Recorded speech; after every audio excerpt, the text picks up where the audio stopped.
अस्सलाम वालेकुम स्टूडेंट्स। आइए अब हम नेक्स्ट चैप्टर स्टार्ट करते हैं। हमारा नेक्स्ट चैप्टर है सबक नंबर 11। ठीक है, इसका है कदरे अयाज। कदरे अयाज लिखा है कर्नल मोहम्मद ख़ान ने। तो सबसे पहले हम इनकी रीडिंग पढ़ते हैं, इनके हालात ज़िंदगी के बारे में। तो पेज नंबर 86 ओपन करो, यहाँ पे आज की डेट और डे मेंशन करें। सन 1920 इनकी को पैदा हुए और सन 1999 में इनकी वफ़ात हुई। ठीक है, उर्दू के मुमताज़ मज़ाह निगार। ठीक है, ये मज़ाह निगार है। कर्नल मोहम्मद ख़ान चकवाल में पैदा हुए। इब्तदाई तालीम अपने ही गांव में हासिल की। मैट्रिक के बाद गवर्नमेंट कॉलेज लाहौर में दाखिला लिया।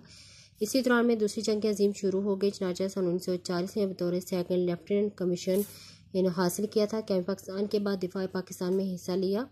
1965 में रनकच के महाज पर नुमाया कारनामे अंजाम दिए। ठीक है, ये अंडरलाइन करें।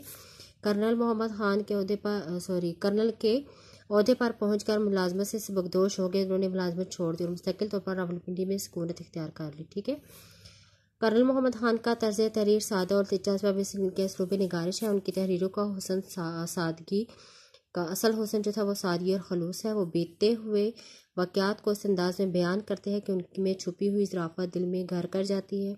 मज़ाह के साथ साथ वो इंसानी कमज़ोरियों, झूठ और तुसना और बनावट के रवैयों पर तंज करते भी नज़र आते हैं। उन्होंने कई मौज़ूआत पर बड़े ग्रां कदर और अहमियत के हामिल मज़ाहिया मज़ामीन भी लिखे। उनके यहाँ मज़ाह निगारी का एक सुलझा हुआ अंदाज नज़र आता है। यही वजह है कि उनकी तहरीरों में बुखड़पन या सुकियानापन का गुमान तक नहीं होता। ठीक है, सादगी, मानी अफरीनी, बावकार तंज़ो मज़ाह इनकी तहरीरों की नुमायाँ खूबियाँ हैं। ठीक है, अब इनकी तसनीफ़ में बिजंग आमद, सलामत रवि और बज़्म आराइयाँ शामिल हैं। ठीक है, तो आइए अब हम इनकी स्टार्ट करते हैं। कदरे अयाज। अब कदरे अयाज में अयाज जो है ये एक तारीख़ी शख्सियत है।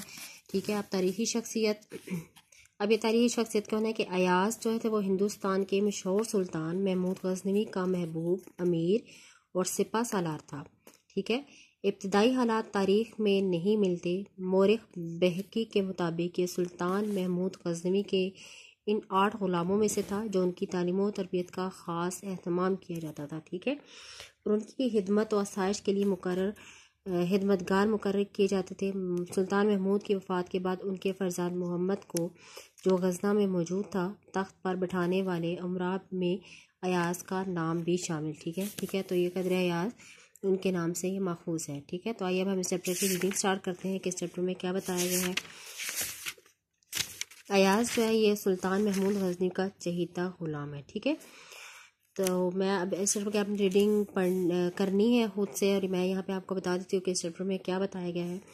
मुसन्निफ़ कर्नल मोहम्मद ख़ान को छावनी में एक नहायत वसीअ अरीज़ बंगला मिला था। ये बंगला दूसरे कर्नेलों के मुकाबले में बिल्कुल मुख्तलिफ था। ठीक है, इमारत के सामने वसी बाग था जिसमें तरह तरह के पौधे लगे हुए थे। इसका अंदाज बिल्कुल शाहाना था। कर्नल साहब ने भरम कायम रखने के लिए बंगले का कुछ साजो सामान सेकंड हैंड और कुछ किस्तों पर हासिल किया, जैसे कालीन, फ्रिज, रेडियो और टीवी वगैरह। ठीक है, कर्नल साहब का बेटा सलीम ताज़ा मैट्रिक के इम्तिहान से फारिग हुआ था। वो दिन भर बेफिक्री से अपने हम झोलियों से बैडमिंटन खेलता और शाम ही से दोस्तों के साथ टीवी के सामने जम जाता। ठीक है, घर के बूढ़े मुलाजिम अली बख्श के अलावा किसी और को सलीम के कमरे में जाने की इजाज़त ना थी।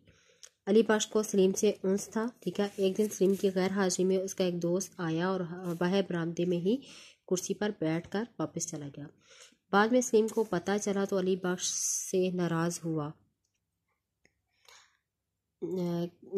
हुआ कि उसने दोस्त की सही तरह खबरगिरी नहीं की। अब उसका दोस्त समझेगा कि ये लोग जो है वो देहाती हैं। ठीक है, देहाती के देहात में जो रहने वाले लोग होते हैं।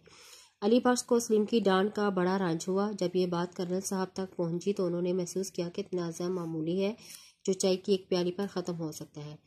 कर्नल साहब ने अपने बेटे सलीम और मुलाजिम अली बख्श को एक देहाती का किस्सा सुनाना शुरू किया कि एक देहाती लड़का अपने गांव से प्राइमरी पास करने के बाद शहर के हाई स्कूल में दाखिल हुआ।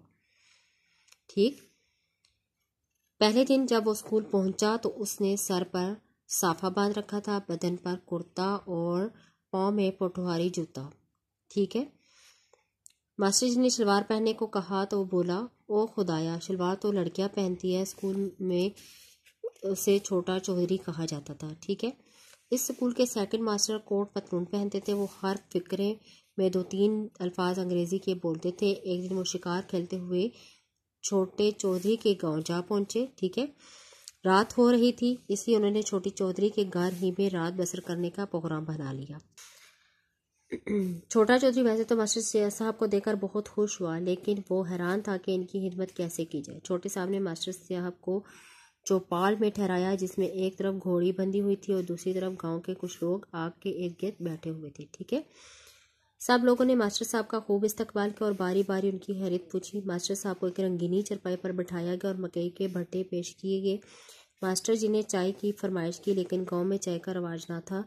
बड़ी मुश्किल से हकीम साहब से चाय मिली और बदमजा सी थी। चाय की तलाफी रात को मुर्ग के सालन से कर दी गई। रात मास्टर साहब चौपाल ही में सोए।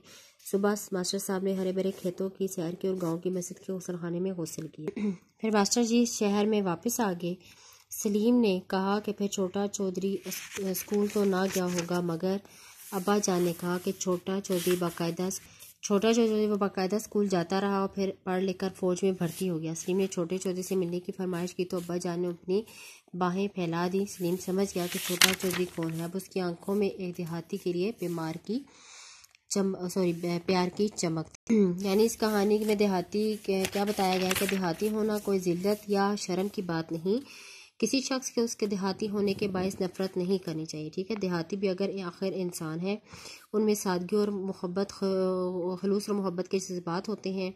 वो अक्सर देहाती तालीम हासिल करके आला ओहदे पर पहुंच जाते हैं। नई नस्ल को देहातीपन से नफरत नहीं करनी चाहिए, क्योंकि इसके आबा अजदाद देहातों से शहरों में मुंतकिल होते हैं।